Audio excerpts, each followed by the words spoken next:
Olá, olá, olá! Hoje nós vamos estudar o humanismo, movimento literário que faz parte da literatura brasileira antes do Brasil ser Brasil. Na parte 1, vamos trabalhar contexto, conceitos e gêneros textuais. Eu sou a professora Ana Legroski e você está aqui para estudar literatura.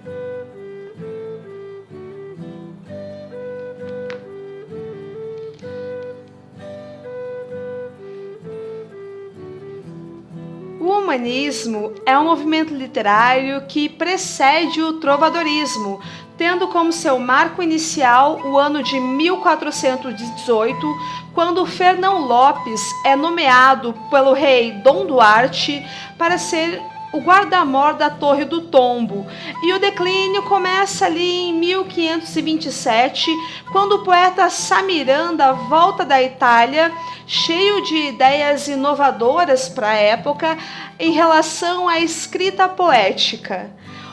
O contexto histórico, social, econômico, político e também científico que permeia essa época do humanismo começa bastante ligado às grandes navegações, quer dizer, a chegada do português no Brasil também vai impulsionar a criação poética da época.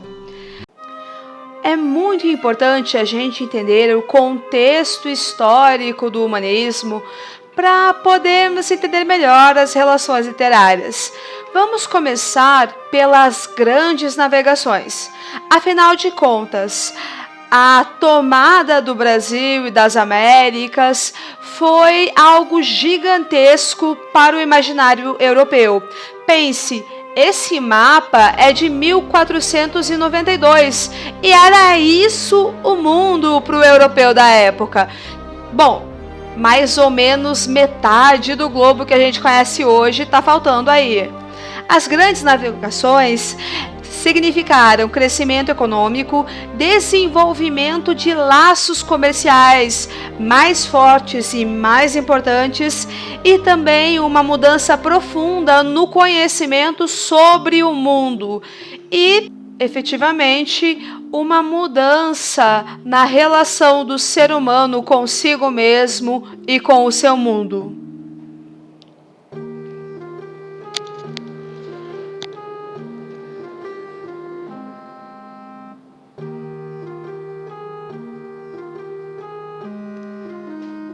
Não pode ficar fora dessa a burguesia. É bem nessa época que a burguesia surge e toma força por causa da grana mesmo.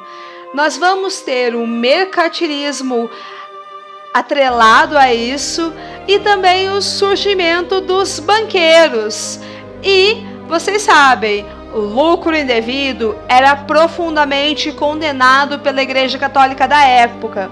Então os banqueiros, eles continuavam lucrando, claro, mas desenvolveram uma espécie de forma de expiar essa culpa por tanto lucro, o mecenato. E é graças ao mecenato que grandes formas de arte foram desenvolvidas. Afinal de contas, muito dinheiro somado à culpa católica, ela vai significar as artes para a gente.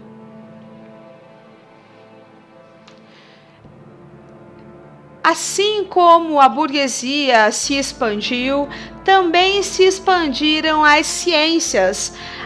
Começamos a ter pesquisas sérias em anatomia, astronomia, quer dizer, campos do conhecimento humano que ainda eram ignorados. O próprio corpo humano por dentro, ele vai começar a ser conhecido nessa época. Essa ilustração, ela foi extraída do Livro dos Pássaros de 1555. Perceba como as relações de proporção desse corpo ainda estão bem estranhas. bem desproporcionais mesmo, mas o início dessa pesquisa ele vai ser extremamente significativo, tanto para os campos das artes quanto para os campos das ciências, como a medicina. Além disso, entre 1450 e 1455, o Gutenberg imprime a primeira Bíblia em um processo basicamente automatizado de impressão de livros. Isso também vai ser sensacional e gigantesco, porque basicamente a partir desse momento nós começamos a falar da história da democratização do livro.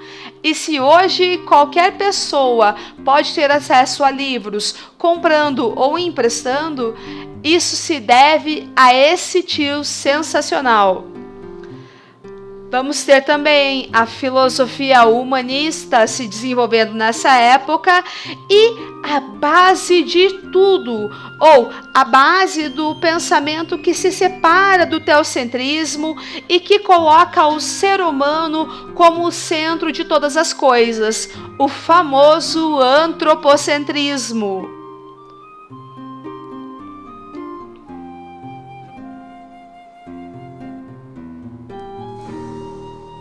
Lembrando que a raiz antropo significa homem no sentido de ser humano, e centrismo você consegue entender sozinho.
Um valor muito importante para o humanismo é o retorno aos modelos clássicos greco-latinos, que a gente vai chamar de classicismo.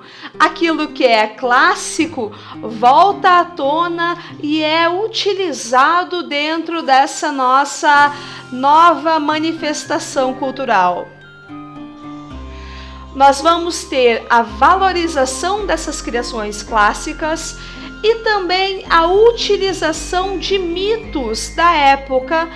Então, vai ser normal nós encontrarmos esse tipo de temática nos textos da época.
É importante também a gente ter em mente o que fazia parte do contexto português daquele momento.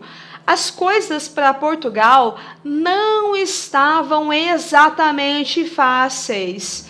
Muitas tensões, muitas guerras permeavam a vida do povo português.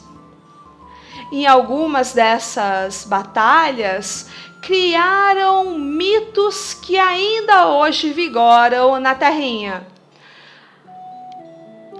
Nós podemos apontar essas tensões como a Revolução de Avis, que foi uma guerra civil, a conquista de Ceuta dos mouros. Então temos ali todo um período de tensões com o povo árabe. Também a Batalha de Alcácer Quibir, que ocorre em 1578. Essa batalha é tão icônica porque basicamente o rei foi perdido. E foi perdido literalmente. Não se sabe até hoje o paradeiro direito de Dom Sebastião. Ele sumiu durante a batalha e ele nunca mais foi encontrado, nem com vida, nem morto. Inclusive, esse desaparecimento criou um mito do sebastianismo, uma espécie de mito messiânico.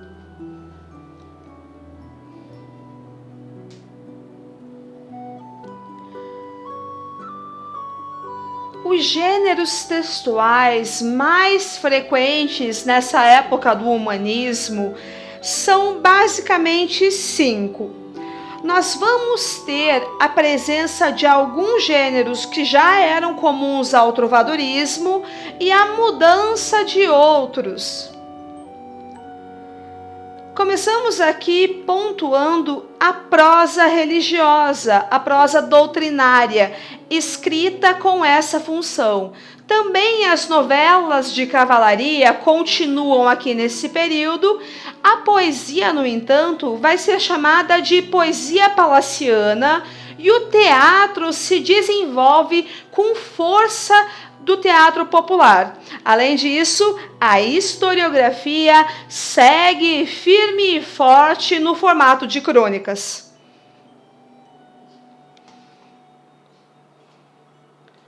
Começamos a falar das crônicas historiográficas. Esse tipo de texto já existia no trovadorismo e ele se desenvolve muito mais graças àquele tio lá, o Fernão Lopes. Nós vamos ter aqui ela sendo baseada em fatos reais, trazendo a realidade social, política, cultural da época e dos acontecimentos de certo período da história. A descrição vai tentar ser o mais detalhada possível, porque, afinal de contas, o cronista vai se imbuir do papel de historiador. Naturalmente, o regiocentrismo vai ter o seu papel de destaque. Afinal de contas, o rei é o personagem mais importante do reino. E o Fernão Lopes brilha nesse momento, principalmente com os seus textos de Mundanal Afeiçoe.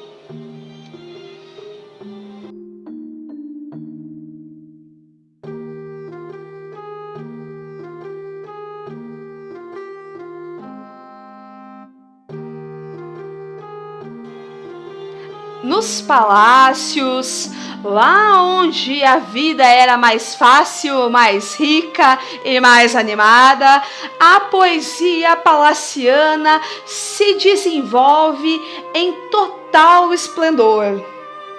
Essa poesia, ela vai diferir bastante da trovadoresca, principalmente porque não tem mais aqueles formalismos que nós estávamos acostumados. Então, a poesia palaciana não vai entrar em caixinhas como a trovadoresca, né?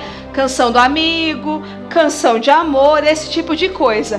É uma poesia vinda da corte, nos palácios, e ela vai servir como entretenimento ainda assim. No entanto, o texto e a música se separam, ao contrário do trovadorismo. Nós vamos ter novos recursos estilísticos, que é uma poesia para ser lida, com mais sonoridade, expressividade e métrica, bem como uma temática variada em novas formas poéticas. O livro que chegará aos nossos dias com poesia palaciana é o Cancioneiro Geral de Garcia Rezende, um livro de 1516. Longe dos palácios e perto do povo, que era normalmente não alfabetizado e sem acesso à cultura erudita, o teatro popular vai florescer com linguagem, temas e também formas de encenação que são acessíveis ao povo, à plebe. Inclusive, a participação desse povo pode ocorrer em algumas das peças. Esse é um teatro profano, mas não se choque com essa palavra, porque profano quer dizer que o teatro não é sacro, não é um teatro catequético voltado para ensinar a doutrina católica para o povo. Nesse tempo, Gil Vicente vai ser o cara, fazendo autos e farsas.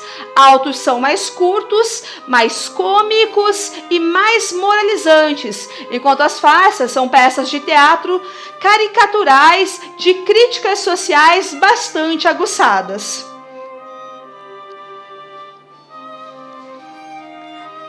Dentre os textos principais de Gil Vicente estão Farsa de Inês Pereira, O Velho da Horta, O Alto da Lusitânia e, sobretudo, o famoso Alto da Barca do Inferno. Nesse texto, Gil Vicente coloca vários tipos sociais caricatos enfrentando o pós-vida. Eles chegam em um porto e devem embarcar ou para o céu ou para o inferno. E cada um tem que construir a sua defesa para justificar a salvação eterna. Você pode imaginar que, sendo uma crítica social, poucos deles vão se fazer convencer e vão adquirir uma passagem na barca para o céu. A maioria vai para o inferno mesmo. Das grandes navegações da burguesia em ascensão, dos palácios cheios de alienação, nós temos o humanismo. Eu sou a professora Ana Legroski e nós vamos voltar